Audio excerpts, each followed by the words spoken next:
बिस्मिल्लाहिर्रहमानिर्रहीम। अस्सलाम वालेकुम डियर स्टूडेंट। आज हम बी कॉम पार्ट 2 की जो एडवांस अकाउंटिंग की बुक है सुहेल अफजल और एम आर एफ चौधरी साहब की, उसका जो चैप्टर नंबर 7 है ब्रांच अकाउंट, उसकी एक्सरसाइज नंबर 8 आज हम करने जा रहे हैं।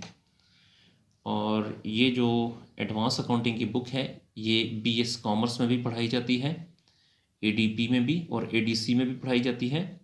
तो एक्सरसाइज नंबर 8 की तरफ चलते हैं। इसमें कहता है A head office in Kohat has a branch in Lala Musa to which goods are invoiced by the head office at a cost price plus 25%। देखें डियर स्टूडेंट, यहाँ पे ये जो गुड्स भिजवा रहा है ब्रांच को वो कॉस्ट प्राइस प्लस 25% पे भिजवा रहा है। तो मैंने आपसे पिछले लेक्चर्स में भी यही कहा था, पिछले क्वेश्चन में भी, कि जब भी लफ्ज़ आ जाए कॉस्ट प्राइस प्लस आ जाए तो आपने opening stock, ending stock, goods send to branch और गुड्स रिटर्न, इनको आपने जो है स्टॉक रिजर्व पे लाना होगा। स्टॉक रिजर्व पे किस तरह लाएंगे, यानी ये 25% है तो आपने मल्टीप्लाई करना है 25/125। अगर 20 हो तो 20/120। बहरहाल जब हम सोल्यूशन की तरफ जाएंगे तो वहाँ पे आपको ये समझ आ जाएगी। From the following particular show how the branch account will appear in head office books, entries are to be made at invoice price. अच्छा देखें, अब यहाँ पे ये जो स्टॉक है ऑन 1 जनवरी 2017, देखें ये जो स्टॉक है वो 12,500 है। तो मैंने आपसे कहा था ओपनिंग स्टॉक, एंडिंग स्टॉक और गुड्स सेंड टू ब्रांच और गुड्स रिटर्न, इनको आपने स्टॉक रिजर्व पे लाना होगा। तो ये जो ओपनिंग स्टॉक है इसको भी आपने स्टॉक रिजर्व पे लाना होगा। तो मैंने SR लिख दिया है और इसको ब्रांच अकाउंट के डेबिट साइड पे लिखेंगे। ये डेटर्स ऑन 1 जनवरी है, ये ओपनिंग डेटर है, ब्रांच अकाउंट के डेबिट साइड पे लिखते हैं। गुड्स इनवाइस्ड फ्रॉम कोहार्ट यानी goods send to branch, goods send to branch जो है ये 40,000 है, इसको भी आपने स्टॉक रिजर्व पे लाना होगा क्योंकि लफ्ज़ गुड्स आ गया है। रेमिटेंसेस टू कोहार्ट, कैश सेल, कैश सेल जो है ये ब्रांच अकाउंट के क्रेडिट साइड पे लिखते हैं। Cash received from debtor, cash receive from debtor branch account के क्रेडिट साइड पे लिखते हैं। Cash paid by branch debtors direct to head office, cash paid by branch debtors direct to head office. तो इन्होंने जो डेटर्स हैं इन्होंने direct जो है हेड ऑफिस को कैश पे की है, तो इसको ब्रांच अकाउंट के क्रेडिट साइड पे लिखते हैं। Goods return to head office, देखें ये जो goods return to head office है इसको आपने ब्रांच अकाउंट के क्रेडिट साइड पे लिखना है। Cheque receive from cohort, wages and salaries expense जितने भी होंगे वो ब्रांच अकाउंट के डेबिट साइड पे लिखेंगे। तो वेजेस एंड सेल्स ये भी एक्सपेंस है, डेबिट साइड पे लिखेंगे। रेंट रेट एटसेट्रा ये भी डेबिट साइड पे लिखेंगे क्योंकि ये भी एक्सपेंस है। Insurance up to 31 March 2018, insurance भी एक्सपेंस है, इसको भी ब्रांच अकाउंट के डेबिट साइड पे लिखेंगे। यहाँ पे डिस्काउंट देखिएगा कि स्टॉक ऑन 31 दिसंबर 2000, ये जो इंश्योरेंस जो है वो 31 मार्च तक जमा करा दी गई है। तो देखें इसमें 3 महीने इजाफी हैं क्योंकि आखिरी तारीख जो है वो 31 दिसंबर है साल की, तो इसने 3 महीने इजाफी जमा करा दिए हैं क्योंकि 31 तारीख, 31 12 17 ये आखिरी तारीख है। लेकिन इन्होंने इंश्योरेंस जमा करा दिए 31/3/18 तक, तो 3 महीने इजाफी हैं, जनवरी फरवरी और मार्च। तो 3 महीने की जो इंश्योरेंस है वो प्रीपेड हो गई है, एडवांस है, तो वो माइनस कर लेंगे। स्टॉक ऑन 31 दिसंबर 2017, देखें ये एंडिंग स्टॉक है तो इसको भी स्टॉक रिजर्व पे लाएंगे। पहले इसको जो एंडिंग स्टॉक होता है ब्रांच अकाउंट के क्रेडिट साइड पे लिखते हैं और इसको भी स्टॉक रिजर्व पे लाएंगे। डेटर्स ऑन 31 दिसंबर 2017, ये एंडिंग डेटर है, तो एंडिंग डेटर जो है इसको भी ब्रांच अकाउंट के क्रेडिट साइड पे लिखते हैं। याद रखिएगा ब्रांच अकाउंट के डेबिट साइड पे हमेशा ओपनिंग अकाउंट्स और इसके अलावा गुड्स सेंड टू ब्रांच और ऑल एक्सपेंसेस लिखते हैं, और क्रेडिट साइड पे जो है कैश सेल लिखते हैं और एंडिंग अकाउंट्स लिखते हैं और कैश रिसीव फ्रॉम डेटर लिखते हैं। तो सोल्यूशन की तरफ चलते हैं। तो हेड ऑफिस बुक और एक्सरसाइज नंबर 8 है और लाला मूसा ब्रांच अकाउंट, एज ऑन जो डेट होगी वो यहाँ पे खुद लिख लें। अच्छा, तो सबसे पहले है stock on 1 January 2017, invoice price जो है 12,500 ओपनिंग स्टॉक है, तो ओपनिंग स्टॉक हमेशा ब्रांच अकाउंट के डेबिट साइड पे लिखते हैं। ओपनिंग स्टॉक, ओपनिंग स्टॉक है 12,500, इसको भी स्टॉक रिजर्व पे लाएं, स्टॉक रिजर्व 12,500 ज़रब कितना है, 25% है ना, तो 25/125 करना है। तो 12,500 को 25 से ज़रब देंगे, जो आएगा उसको 125 पे डिवाइड करेंगे तो ये 2500 आ जाएगा। Debtor on 1 January 2017 opening debtor है, तो ओपनिंग डेटर हमेशा डेबिट साइड पे लिखते हैं। ओपनिंग डेटर,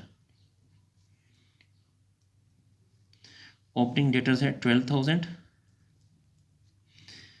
उसके बाद है गुड्स इनवाइस्ड फ्रॉम कोहार्ट, यानी गुड्स सेंड टू ब्रांच है 40,000, वो डेबिट साइड पे लिखते होते हैं। Goods send to branch, goods send to branch है 40,000।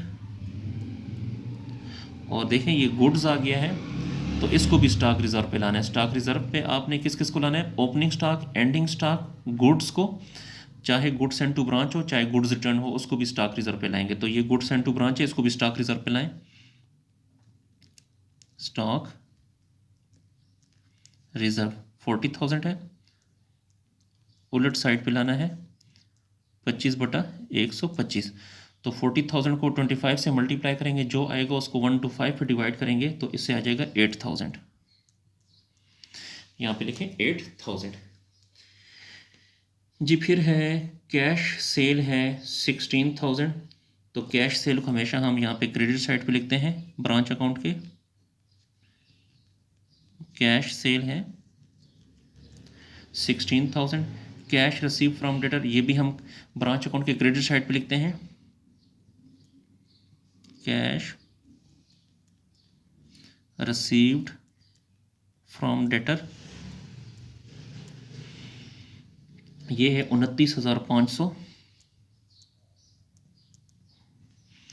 कैश रिसीव फ्रॉम डेटर है 29,500 जी। उसके बाद है cash paid by branch debtors direct to head office, जो कैश है वो ब्रांच को cash paid by branch debtors direct to head office, head office को डायरेक्ट जो है वो कैश पे की गई है, तो यहाँ पे लिखें direct paid by debtors.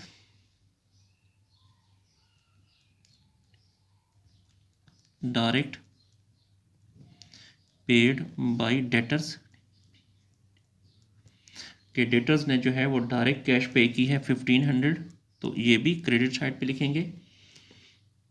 Goods return to head office है 2,400, जो गुड्स रिटर्न होता है वो क्रेडिट साइड पे लिखते हैं। गुड्स रिटर्न वो है 2,400, तो देखें ये गुड्स आ गया, तो इसको भी स्टॉक रिजर्व पे लाएंगे उल्टे हाथ पे, उल्टे साइड पे। तो यहाँ पे लिखें स्टॉक रिजर्व 2,400 मल्टीप्लाई 25/125, तो 2,400 को 25 से मल्टीप्लाई करेंगे, जो आएगा उसको 1 to 5 पे डिवाइड करेंगे, तो इससे आ जाएगा 480, आ जाएगा 480 जी। फिर उसके बाद check receive from cohort, wages ये एंड सेलिस एक्सपेंस है, एक्सपेंसेस को हमेशा डेबिट साइड पे लिखते हैं, तो यहाँ पे लिखें wages and salaries, wages and salaries है 11,000। फिर रेंट रेट्स एट्सेट्रा, ये भी एक्सपेंस है,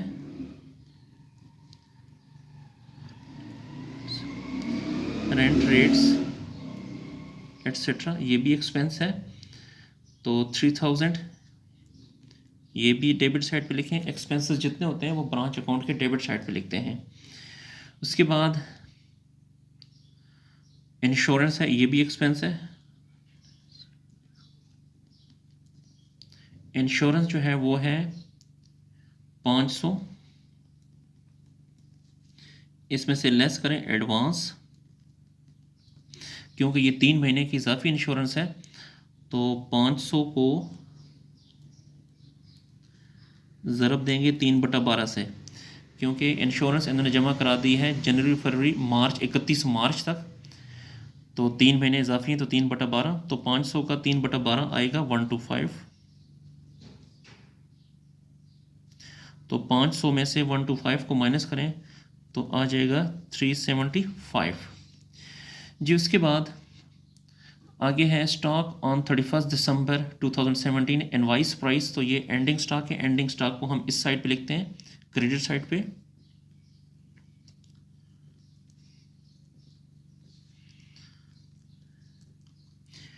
एंडिंग स्टॉक है 15,000।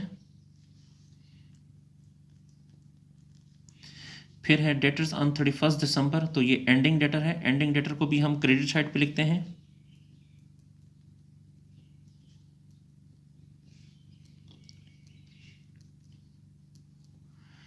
एंडिंग डेटर्स है 22,500, 22,500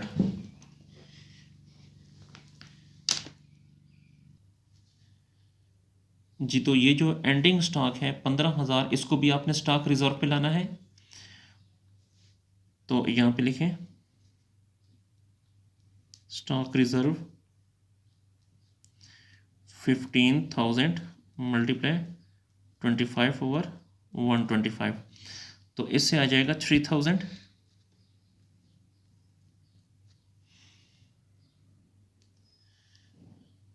जी। तो अब इसका हम टोटल करते हैं, पेज को थोड़ा सा ऊपर कर लें। अच्छा, अब आपने ये देखना है कि ये वाली साइड बड़ी है कि ये वाली साइड बड़ी, तो इसकी ये वाली साइड बड़ी है। इनको प्लस करें, 2,500 plus 8,000 plus 16,000 plus 29,500 plus 1,500 plus 2,400 plus 15,000 और प्लस 22,500, तो इससे आ जाएगा 97,400। 97,400। यहाँ पर भी लिखे 97,400, 97,400 जी। अब आप इस 97,400 में से यहाँ से लेके यहाँ तक ये तमाम अमाउंट माइनस करेंगे तो आपके पास आंसर आ जाएगा 15,045, 15,045 ये आपका प्रॉफिट है। तो इसके साथ ही डियर स्टूडेंट हमारा जो क्वेश्चन है वो कंप्लीट हुआ, इसको नोट कर लें।